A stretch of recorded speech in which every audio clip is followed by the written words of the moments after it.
Welcome to HSBC Global Viewpoint, the podcast series that brings together business leaders and industry experts to explore the latest global insights, trends, and opportunities.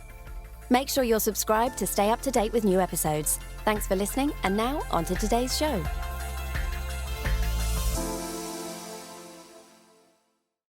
You're listening to the Macro Viewpoint, our weekly showcase of the key views from the team here at HSBC Global Research. This podcast was recorded on Thursday, the 5th of January, 2023. Our full disclosures and disclaimers can be found in the link attached to this podcast. Hello, Happy New Year, and welcome to our first program of 2023. We start with one of the biggest economic drivers for the year, China's reopening. We discuss the latest as borders reopen and assess the key issues that will shape its economy in the year of the rabbit. Also, inflation in Europe may be near its peak, but can policymakers bring it down as quickly as they hope? And we bring you a quick roundup of our views on the global economic outlook for 2023. Hello, I'm Aline Van Dyne. And I'm Piers Butler. Investor attention is firmly on the impact of the reopening of China's borders on January the 8th, which have been closed for more than 1,000 days due to COVID restrictions. The relaxation of the controls comes just 2 weeks before the start of the Chinese Lunar New Year festivities, and Chinese tourists are gearing up for international travel again. Jing Liu, our chief economist for Greater China, says the reopening will be the dominant macro issue facing China in the new year. She spoke to our producer in Hong Kong, Gray Mackay, about her new report called The Great Reopening. Jing, welcome to the podcast and a very happy 2023 to you. Happy New Year. So I think it's fair to say we're expecting a pretty significant year for China in 2023. You've just put out your 5 key macro themes for China for the year, and we're going to go through those one by one, and I guess it makes sense to begin with the issue that really is front and center, and that is, of course, the theme of the grand reopening. Yes, China reopening actually will be the dominant theme throughout 2023 and even into 2024, in our opinion. For now, probably we're still focusing on the challenging time China is going through as the virus is ripping throughout the regions in China. But the reopening, fair to say, is already taking place. For example, we're going to see the busiest Lunar New Year travel season over the past 3 years, starting very soon. And probably you will see Chinese visitors across the world starting from 8th of January too. And I guess hand in hand with all of this comes a return of consumption. Yes, exactly. We will see basically the different business sectors booming, and consumption will actually be the first to highlight. In the sense that consumption has been very sluggish ever since the pandemic, but this year with economic recovery, with a better outlook, with improved sentiment, we actually expect consumers willing to spend more, in the sense it's nowhere different from the revenge spending we observe in other economies. And they can also draw on the excess savings accrued over the past 3 years, about 6.6 trillion renminbi, according to our estimate. And will that take us back to pre-pandemic levels of consumption? We think in terms of the growth rate, probably it will be around 8%, roughly on par with the pre-pandemic levels. Very good. Now, one thing that we talked about a lot towards the tail end of last year was, of course, the housing market. A lot of government stimulus in November and throughout the rest of 2022, something we're going to see continuing into 2023? Yes, as we have already observed the policy pivot since November last year, we expect the mild rebound to come for the housing sector this year. And that will not only basically stabilize the housing market, but also help to push for the recovery in China. After all, the housing sector, together with the up and downstream sectors, constitute about 25% of China's GDP. Now, obviously, an economic recovery is going to bring, to some extent, price pressures along with it. What are the implications, therefore, for CPI, PPI, and how manageable will any of those price pressures be? Yes, we do expect a reflation on both CPI and PPI inflation this year. However, we think China will be very different from other economies. In particular, we think the inflationary pressure will be quite manageable.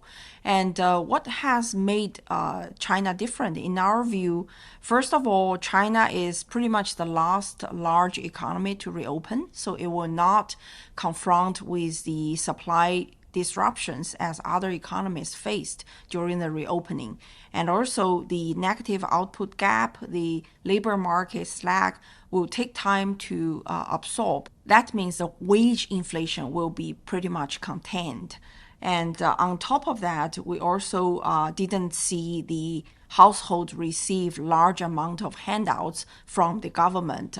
To some extent, it will limit the extent of pent-up demand too. And in terms of policy, where do we see the real focus in 2023? What have government officials been suggesting? Growth, growth, growth. Basically, the two important meetings in December send a strong signal the government will focus on the growth.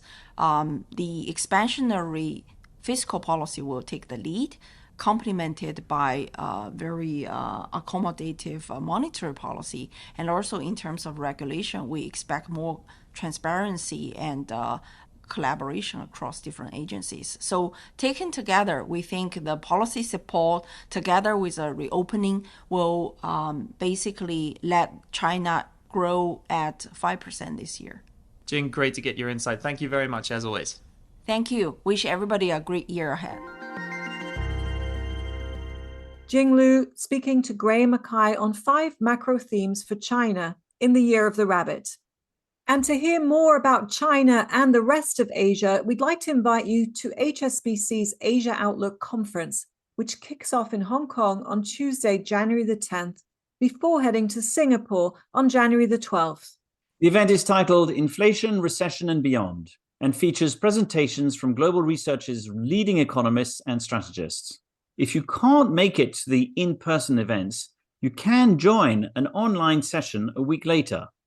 If you're a global research client, you can register online at research.hsbc.com or reach out to your HSBC representative for more details.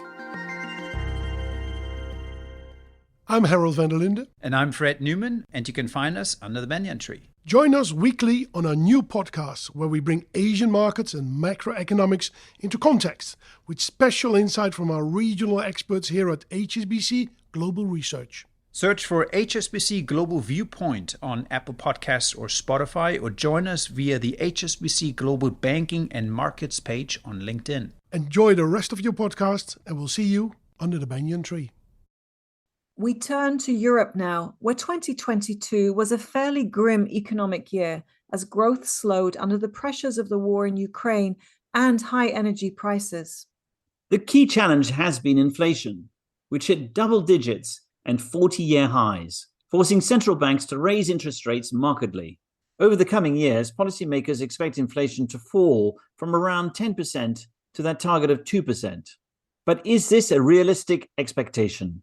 Let's turn to Simon Wells, Chief European Economist. Simon, welcome. Thank you.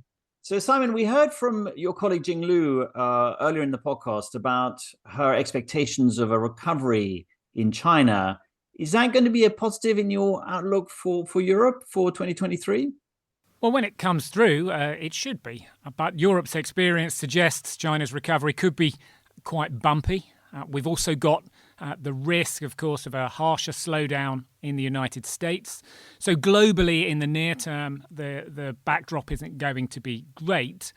that means that Europe's growth is going to have to be powered domestically. And in some sense, there are good signs. The energy crisis and energy storage levels through the winter are looking fairly promising so far. So the risk of outright rationing is down. And household spending, despite high inflation, was actually pretty robust in the second half of last year. And that came even without running down some of the accumulated savings from the pandemic. So in that sense, there's been a bit of resilience. There may well have been a turning point in some of the European leading indicators. But ultimately, this inflation and this squeeze on real incomes probably will catch up with consumers, and therefore our central case for Europe in 2023 is a mild recession, fortunately backstopped by what is still a fairly resilient labour market. And Simon, the challenge of inflation, policymakers expect inflation in the Eurozone to fall from around 10% to their target of 2%. Is this realistic? Well, European inflation has been very volatile over recent months, and a lot of that reflects measurement and government support schemes on energy and, of course, the volatility in wholesale energy prices as well. But you're right. I think what we need to look at is the core underlying inflation picture and how that's going to evolve. And the title of our European Economics Quarterly is 10 to 2. And as you say, getting from 10% inflation to 2% inflation in under 3 years, historically, at least across a very wide range of economies, would be extremely unusual. That's not to say that it can't happen, but particularly when we consider the real terms income hit that consumers will have felt, they are likely to use the fact that the labour markets are still relatively tight to push for higher wage growth both this year and next, and that might keep core inflation pressures up. So in our view, at least, inflation in an underlying sense will not fall back to central banks' targets as quickly as they are expecting. So Simon, let's focus on the UK now. They had a tougher time relative to continental Europe in 2022. Does that mean that they might come out of the downturn sooner? Unfortunately, it probably doesn't. Many of the factors influencing the European economy are, of course, similar in the UK. There's a big income squeeze as a result of high inflation, even if wage growth in the UK is a little bit stronger. But I still think we have a bit more energy pass-through to come through and hit consumers. That's going to restrain their spending power in the UK. And of course, the Bank of England started to raise rates earlier, a lot earlier than the ECB did.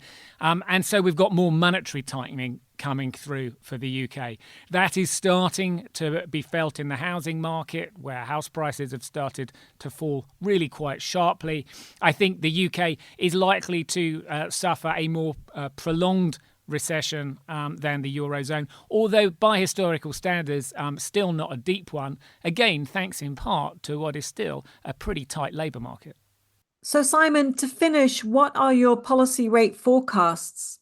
Well, partly reflecting that backdrop for the UK and the fact that the Bank of England sees inflation dropping well below target over its forecast horizon, we think the Bank of England is nearly done. So we have just 25 basis points of further rate hikes, taking the policy rate to 3.75. Quite a bit less than the market's pricing in. For the ECB, well, it's been fairly clear that it thinks the mild recession might not be enough downward pressure on inflation to be sure of it coming back to target. It sounded pretty hawkish in December. So we've brought forward our expectations for ECB rate rises. We now see 50 basis point rate rises in February and March, which would take the key deposit rate to 3%. And then a long pause. But of course, as always, there's a lot of uncertainty, and fiscal policy will also be pretty interesting this year. If we start to see consumers really feel the pinch, fiscal authorities loosening policy further, that could counteract some of the effects from the central banks and put them in opposition with each other. Certainly, the central banks are quite concerned that fiscal policy could end up acting against them. It will be a fascinating year for policy. Simon, thank you very much for joining us. Thank you. So So we've heard about drivers in China and Europe. In terms of the world's outlook, Janet Henry, our global chief economist, sees overall growth stalling early in the new year under the weight of higher central bank rates, persistent inflation, and volatile housing markets. The economic team's global growth forecast has been revised lower to 1.8% in 2023. But the timing and magnitude of a global economic downturn and any subsequent stabilization may well hinge on what happens in China. In the US, all eyes are, of course, on the Federal Reserve, which we think will raise its policy rate by a final 50 basis points in February, taking the target range to 4.75 to 5%. But we do not see rate cuts until 2024. So that's all from us for this week. Thanks to our guests, Jing Liu and Simon Wells. From all of us here, thanks for listening. We'll be back again next week.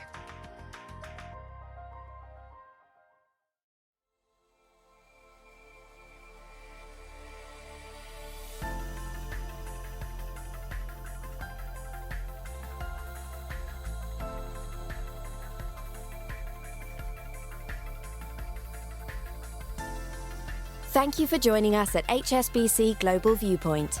We hope you enjoyed the discussion. Make sure you're subscribed to stay up to date with new episodes.